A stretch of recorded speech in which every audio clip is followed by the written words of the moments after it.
Who should you buy? And which players should you sell before Week 8 of the 2024 fantasy football season? What's going on, fantasy freaks and football fans? It's Mitch here, back with another buy low, sell high fantasy football video on OwnersBox Fantasy. This is the video where I help you make wise investments and great trades to help you win your fantasy football league this season. If that sounds good, spike the like button and don't forget to subscribe to OwnersBox Fantasy for weekly buy low, sell high videos just like this. This time of year in fantasy football, man, is make or break. If you do not make a crucial trade right now, you might lose your league. You might lose in the finals. You might lose in the semifinal after having a bye week. What you do not want is a team that is not optimal for the playoffs. And what you do not want is to miss the playoffs in general. So you need to load your team up right now with the proper players. So in this video, man, I'm trying to help you identify players that could be good for you right now, could be great for you long term, and also players that you should probably look to get rid of because they're at peak value. So let's begin with the buy low candidates entering Week 8. The first of which is immediately in a situation that has altered the fantasy landscape. I'm talking about the San Francisco 49ers. Remember the team that went to the Super Bowl last year? Remember the offense that was near historic in 2023? It has not been at that level this year. But what we know is that when Brandon Ayuk is out and Deebo Samuel is the featured receiver in an offense, he goes absolutely nuts. Nuclear is Deebo Samuel since 2021 without Brandon Ayuk. He has a 38% target share, a 41% air yard share. That is ridiculous. And a 4.88 yards per route run. I didn't even think that was real. So, Deebo Samuel is pretty much the best receiver in all of fantasy when Brandon Ayuk does not play. Pretty good, right? Kyle Shanahan sets him up for success with manufactured touches. Of course, he's had some time in that run as a running back and a receiver. And yes, he is a bit sick right now. But after this week, I believe he's going to be an absolute smash every week in fantasy, and Deebo is the type of player that could help you win your league. We've especially seen the 49ers be weak at the start of the year. If you actually think back to these teams, the only good Niners team within the first 8 weeks of the last few years was the team last year. The other teams, 2021, they were 3-4. 2022, they were 3-4. And in those seasons, they dominated down the stretch and they made the NFC Championship game. Deebo Samuel is going to be a major reason this team does or does not do the very same thing. So I'm betting on Kyle Shanahan. I'm betting on this Niners team, and I'm betting on Deebo Samuel. So absolutely, positively buy Deebo Samuel. You might have to pay up a little bit, but honestly, it might be worth it. And because other owners out there probably might not love his availability and his injury risk, I think that makes him a much easier player to trade for on a yearly basis. Trust me, I've had a ton of trades over the years involving Deebo Samuel at the end of the year, including last year, that helped me win my league. So Deebo is a buy. Puka Ngata is the next buy low in this video. Now, I love Kyle Shanahan. I also love some Sean McVay. And I love the Rams offense when they have their pieces. We've brought this up numerous times before the season, in the season. Puka Ngata is a player that I honestly have in a league that he's just been on the bench on IR, and I've been waiting. You know, I know other people that have been thinking about trading him in other leagues, and I've been like, hold on. You don't just have a historic rookie season and then nothing comes of it the year after. That's not how this thing works, but I understand why an owner might want to sell Puka Ngata. Perhaps because he was their second pick in their draft, they feel like that's the reason their team isn't very good, and they're probably desperate because they haven't had their second round pick for basically the entire season. So they need to win right now. So if there is an owner in your league that has Puka Ngata and you see that he needs wins right now, then go give him some players that can help him win right now while you stockpile a talent that is an auto start as soon as he comes back. Like, Ngata is one of those receivers that is added to a short list of players that is a borderline wide receiver one every single week because of the target volume, because of the role he plays in the offense as a yak threat, as a consistent chain mover, as just a very reliable player with a good quarterback and a good offensive schemer. And the thing about Ngata that's also really interesting, of course, he has had his activated practice window now, so his practicing is a little limited this week, probably going to be a little limited next week, but the week after, week 10, I for sure would expect him back. I would maybe even expect him back next week, but week 10, I feel like definitely he will be back.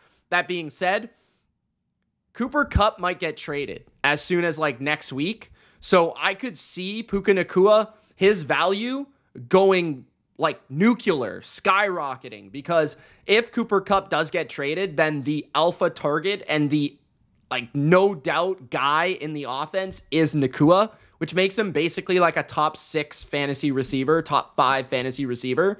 So if you're going to trade for him, I would advise trading for him now, because I think a lot of people are also very similarly high on Cooper Kupp right now. And if Cooper Kupp has a good Thursday night football game, then they're probably going to be like, Ngata's not going to really be that dude in the offense. It's still going to be Kupp. So go get Ngata. I'm just saying, because he could easily be the guy even with Kupp there. But on top of that, he's younger. He's probably more reliably going to stay healthy the rest of the year. And he's not the one that could get traded. It's Cooper Kupp. So I love the situation there at the end of the year for Puka Ngata on a team with not a great defense. A lot of reasons to love it. Next up, CeeDee Lamb. I understand that CeeDee Lamb is one of the best players in football, and he was maybe the number 1 pick in your fantasy draft, or at least in the top 3. So the owner that picked him is probably not really going to get rid of him for nothing, for cheap. But I do think there's going to be a little bit of disappointment so far this season in terms of what the value has been for CeeDee Lamb and what he's been bringing fantasy teams that picked him so high. And oftentimes, fantasy owners are driven by resentment, right? And if you look at the early season schedule compared to the now and compared to the schedule down the stretch, he actually gets to play Carolina and Tampa Bay in the fantasy playoffs. He also, I believe, plays the Giants, a team that he shredded and arguably had his best fantasy performance against, or at least one of them.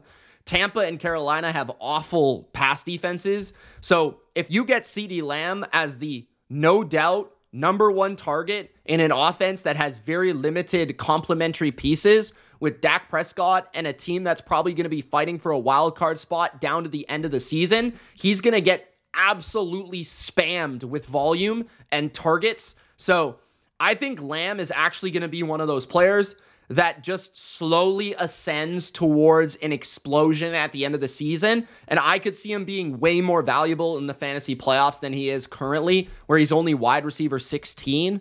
But I feel like at the end of the season, you're going to see that top 5 form from CeeDee Lamb, given the opponent, given the need of the Cowboys to have to score points with their defense, the need for the Cowboys to win these games at the end of the season, and they're just going to continue to feature number 88. So, and you even look at the schedule, I mean, Tampa, Carolina, the Giants, Cincinnati, Washington, Philly twice, Atlanta. There's nobody on this schedule beyond San Francisco this week that really scares you. So I would actually probably trade him right after this, or trade for him, I should say, right after this Niners game, because I think he'll probably have a mediocre game against the Niners, they'll do the most to try to take him out of that game. After that, I think he has a chance to go nuts for the rest of the season. So CeeDee Lamb, definitely somebody to keep your eye on if you want a big-time upgrade at wide receiver and you have a surplus of depth on your team. Brian Robinson, running back of the Washington Commanders, is also a player that I would buy.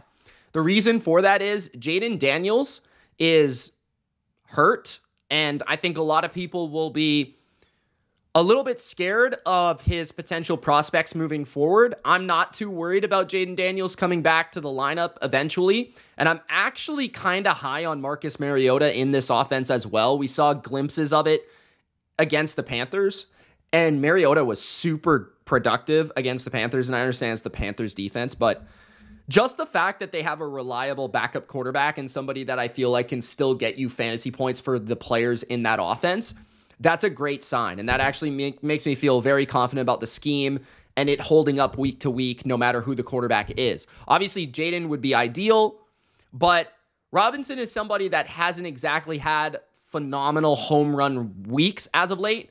They've been involving Austin Eckler, McNichols, and those are players that I think will scare the Robinson owner. And so I could see somebody just wanting to get rid of him, maybe looking at him as a player that they got a lot of value out of him in the early season. They drafted him without the expectation of ever being this good. They never viewed him as an elite player, an elite prospect, or anything like that. Nobody views Brian Robinson as that elite player, despite him actually being very underrated as a talent. And so I think there's a variety of reasons why Robinson would actually be very valuable in a trade, like very underrated, I should say, undervalued, because I think that he has competition. I think that his quarterback's hurt. I think that the Commanders are a team that a lot of people think are a fraud. Robinson has had production early in the year, but will he be able to hold up given all these reasons? So I actually view him as somebody that you could buy for pretty cheap, despite the value he actually brings on a weekly basis. He's close to a touchdown every week. He's close to getting, about 15 carries a week. He's somebody that is a grinder in between the tackles. He's by far the best ball carrier on the team. And this is a Commanders offense that is very good. And I don't really see the end of the schedule being very intimidating. He has a couple matchups that might be difficult, but nothing too crazy. So I definitely feel he's somebody that I'd love to have as my RB2 for the rest of the season. James Cook is our final buy low in this video. I've been a James Cook guy like forever, but including before the season where I drafted a ton of him, especially in best ball. And the past couple of games, he hasn't been too productive. He's had a 5-point game, a 9-point game, and a no game. He was hurt. 3 out of the last 4 games have just not been good games for him. He rather was not playing, or he had less than 10 fantasy points. So that's a perfect time to buy low. He had a great beginning to the season. He had a little bit of a down moment here with recent injury and things like that. Ray Davis is getting involved in the backfield, and it feels like a lot of people will just be lower on James Cook. Why I love James Cook is regardless of competition moving forward, he plays in Buffalo. There's terrible weather in Buffalo, and actually they're not going to be playing in ideal weather in Seattle this week either. I think it's supposed to rain.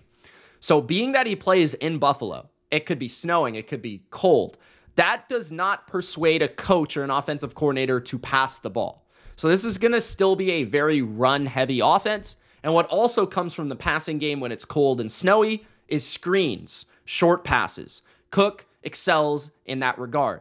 I could see him having multi-touchdown performances down the stretch in big divisional games. And even in the playoffs, for fantasy playoffs, he plays like the Patriots and the Jets, 2 teams that have not been ideal against the run either. He could go off in those games in the January portion of the schedule. So yeah, I think Cook is just an excellent player. He's by far their most talented runner, and he's an excellent receiver. And given how he's performed lately, I think people will look at that and maybe overreact. So take a look and send an offer for James Cook. Moving to our sell players, our sell high players.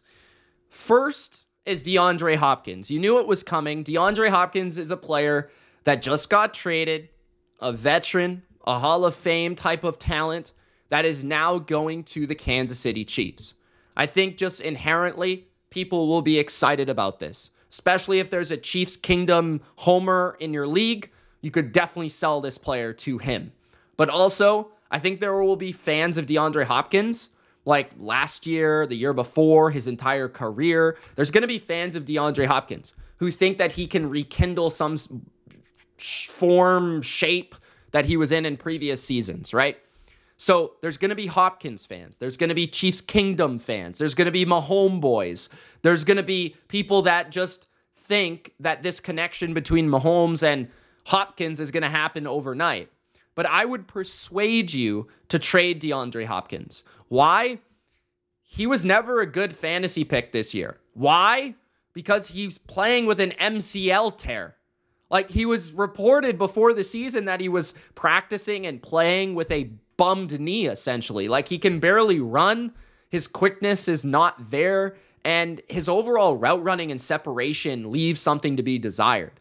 So I am banking on the fact that D-Hop is 32 years old, has 15 catches so far this year, has 1 useful fantasy performances so far in Tennessee. And I understand that Will Levis is kind of terrible, and also Mason Rudolph isn't much better, if worse, but still, he hasn't done anything. It's not like he did also not have Will Levis last year, if you know what I'm saying. He was still productive last year with Will Levis, so what changed? Was it Will Levis? Was it the offense? Or was it DeAndre Hopkins? DeAndre Hopkins feels like a player that is past his prime, is cooked, can't move, and now he's going to a team that's super hyped, has Travis Kelce still for the same sort of route tree underneath middle of the field stuff, Juju, who's more proven in that role in the offense. What if D-Hop is just an X receiver and lines up outside? The Chiefs have the lowest air yards per attempt offense in the NFL. Are they all of a sudden going to feature their perimeter receiver? They love to run the ball. Like, this offense in general is just super overrated. So I just feel like there's nothing to love here other than the past. And whenever that's the case in fantasy, I like to sell. Javonte Williams is a sell for me. I think he's been pretty solid and honestly awesome as of late. The Saints game was spectacular for him, but he does have some pretty tough matchups after the Panthers. I'd actually sell him after the Panthers game because he's probably going to have another 2 touchdowns in that game against the worst defense in the NFL. But after that game, he plays Baltimore and Kansas City directly after. So this is the definition of sell high. He's going to have 2 very hard performances where the offense might not even score like 17 points. And it's against 2 of the best run defenses, 2 of the top 3 to 5 defenses against the run in the NFL right after Carolina.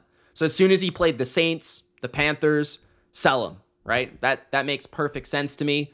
Or maybe even if a guy needs to win right now, you could potentially throw Javonte Williams into a trade for Puka Ngata, right? Like, just say, hey, he's playing Carolina. He's going to put up 20 points this week. I'm willing to get rid of him this week, but give me Puka Ngata, and I can throw you a receiver in return as well. Like, you can work something out there, but Javonte Williams does not play an overly difficult playoff schedule. He does play the Colts, the Chargers, who are pretty tough, and the Bengals, who have improved against the run. But I would just look at it as he's probably playing the best ball he'll play all year right now. Try to capitalize on that. Try to bid up, right? Sell high and get rid of Javonte Williams in a pretty mediocre to bad offense where, yeah, he'll get his carries, he'll get a couple catches, but they're not going to be scoring 20 plus every week, especially not in December and January. Naji Harris is another running back that I would sell, and I brought him up before in my sell high, buy low videos. I think this is mostly a schedule thing. I like Naji.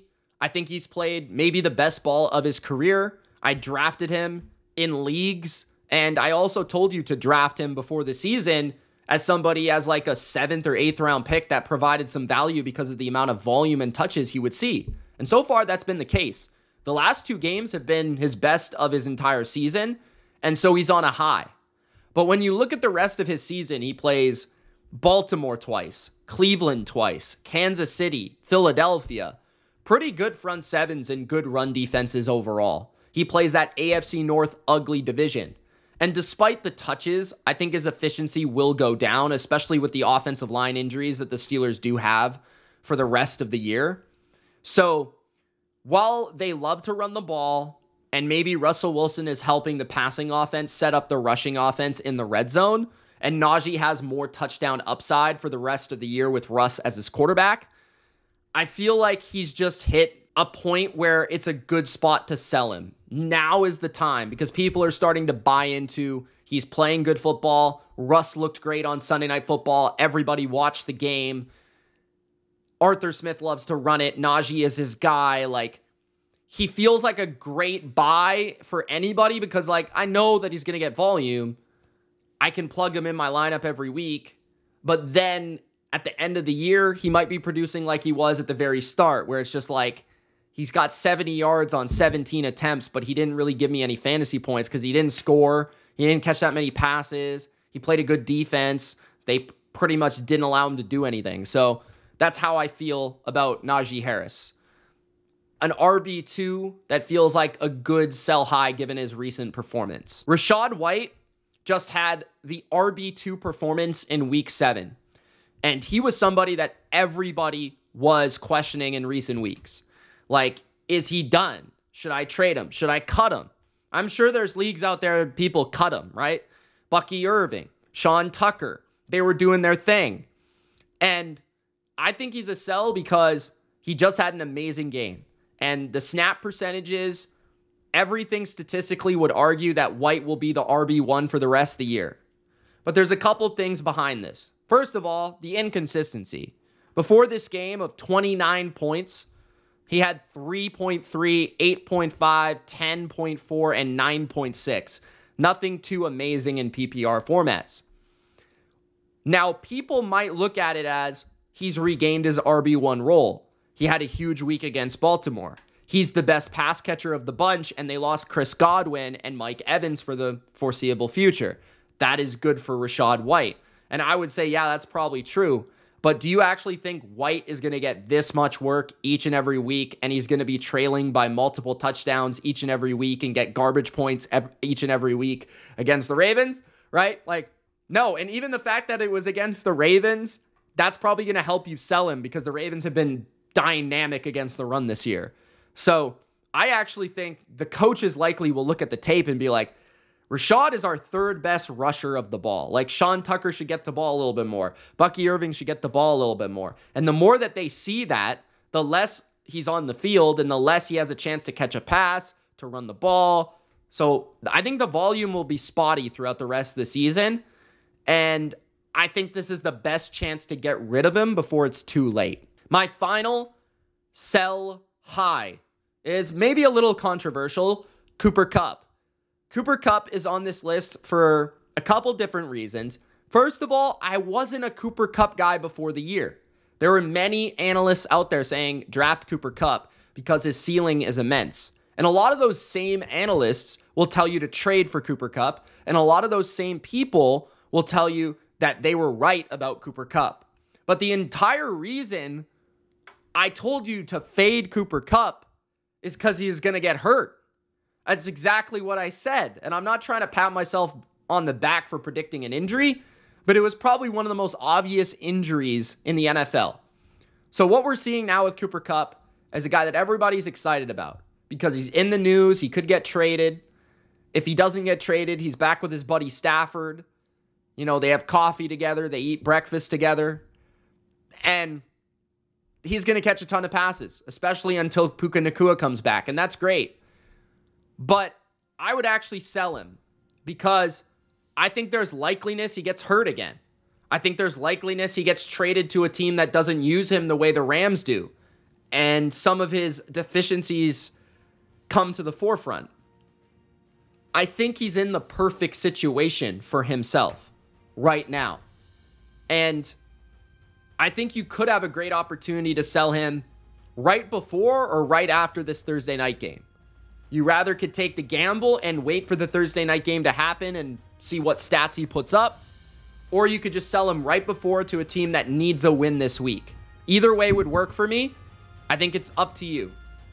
Personally, though, the fact that he could get traded to a team like the Steelers, which would be pretty bad for his value. He could get hurt again. He's old. And Puka Ngata returns, which is going to take a lot of his volume away. those are all legitimate reasons why I would sell Cooper Kupp, and I would not buy into he's going to win me the fantasy championship for the rest of the year. I'd be genuinely shocked if he didn't miss another game this year. Just the way that he has been trending throughout his career in recent years. So those are my buy lows, my sell highs entering week 8. Hope you guys enjoyed. If you did, spike the like button, and don't forget to subscribe to Owner's Box Fantasy. It's Mitch. Good luck. Peace.